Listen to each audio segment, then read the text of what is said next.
ഇപ്പം നിങ്ങൾക്കൊരു ചെറുപ്പക്കാരനെ അല്ലെങ്കിൽ ചെറുപ്പക്കാരീനെ പ്രാർത്ഥിപ്പിക്കണം എന്ന് ആഗ്രഹം, അല്ലെങ്കിൽ വിധിക്കരുതെന്ന് പറയാൻ ആഗ്രഹം, അതെങ്ങനെ പറയും? ഈശോയുടെ ലോജിക്ക് എന്താ? നേരിട്ട് ചെയ്യരുത്, ഉപദേശം ആർക്കും ഇഷ്ടമില്ല അല്ലേ? പിന്നെ സ്വയം തോന്നി ദൈവിക ജ്ഞാനം കൊണ്ടും ദൈവിക വിവേകം കൊണ്ടും നിറഞ്ഞിട്ട് അവരാണ് ഉപദേശം തേടുക.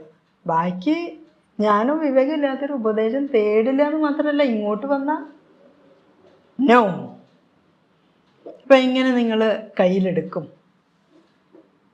പ്രാർത്ഥിക്കാൻ നിങ്ങളൊരാളോട് പറയാനുള്ള ഈശോയുടെ ലോജിക്ക് എന്താ? വേറെ എവിടെയെങ്കിലും ഈശോയുടെ ലോജിക്ക് ഉണ്ടല്ലോ? ഈശോ ആരെയെങ്കിലും പ്രാർത്ഥിപ്പിച്ചിട്ടുണ്ടോ?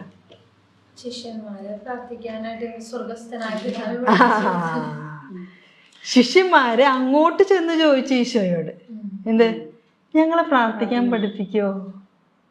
ഈശോ പറഞ്ഞു അവരോട് പ്രാർത്ഥിക്കാൻ?